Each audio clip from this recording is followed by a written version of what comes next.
On Earth, in the dusty outskirts of New Karachi Space Zone, lived a boy named Rail Iqbal, 16 years old and obsessed with the stars. While others played games on their wrist comms, Rail built model rockets from scrap. He would lie on the roof of his family's dome house every night, staring up at the glittering black ocean above. "I want to go there," he whispered one night to himself. "I want to be the first human to truly meet what's out there." Little did he know, destiny was listening. Chapter 1, A Ticket to the Stars. Rail's chance came through the Oran Ascendancy Program, an elite competition for youth scientists. He built a navigation AI that could predict gravitational pulses in deep space, something no one else had done. Weeks later, a silver package arrived at his home. Inside it, a small pin with the symbol of Earth, and a letter. "You've been selected to represent Earth on a cultural exchange mission aboard the Union vessel Seraphis Dawn. You will travel beyond the Terran sphere, into the worlds of the Galactic Concord.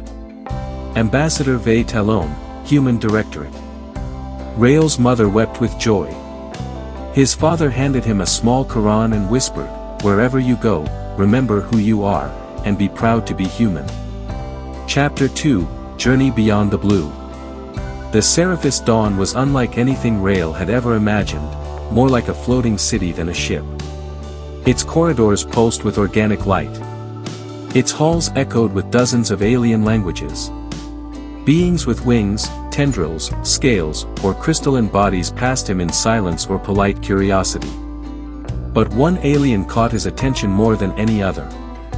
She was tall and cloaked in a soft gray robe. Her skin shimmered like a nebula. Her eyes glowed violet. She introduced herself in perfect English, "I am Kariel of the Inari." "You must be the Terran."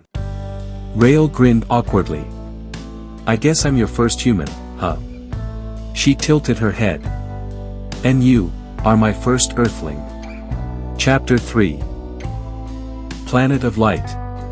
The exchange program brought Rail and Kariel to her homeworld, Elenthos, a planet suspended in fields of stardust, where cities floated like islands in the sky. Rail was in awe.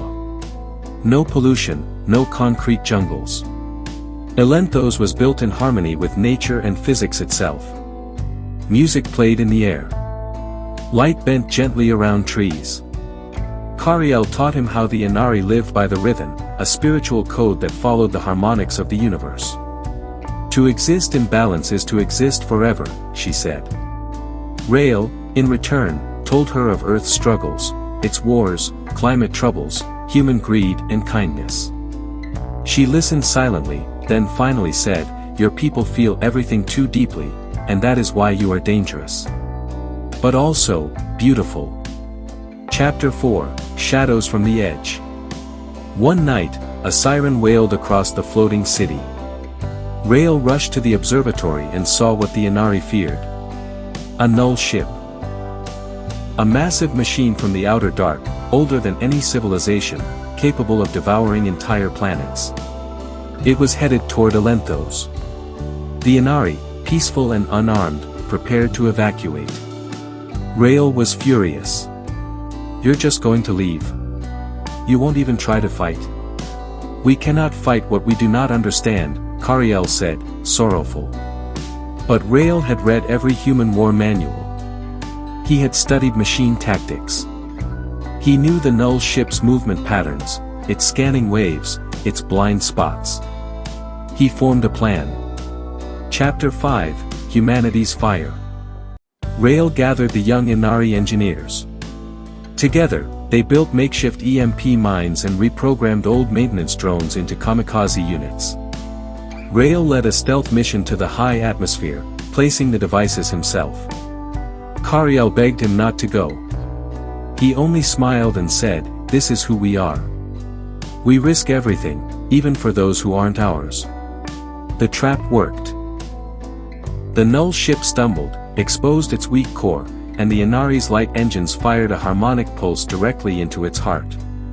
It shattered. Rail was nearly killed. He floated for hours in the upper atmosphere, oxygen fading, until Kariel herself rescued him in a glider.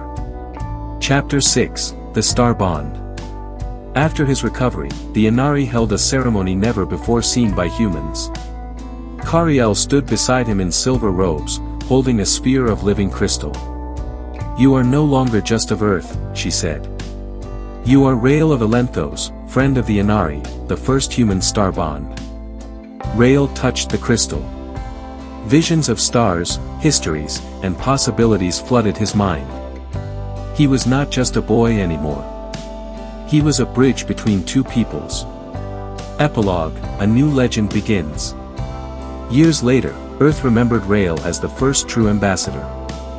Not because he carried politics or flags, but because he saved a world that wasn't his own, simply because it was right. Children across the galaxy learned his name. Inari sang songs of the fire-hearted human. And in Earth's skies, a new constellation was named in his honor. The boy who met the stars.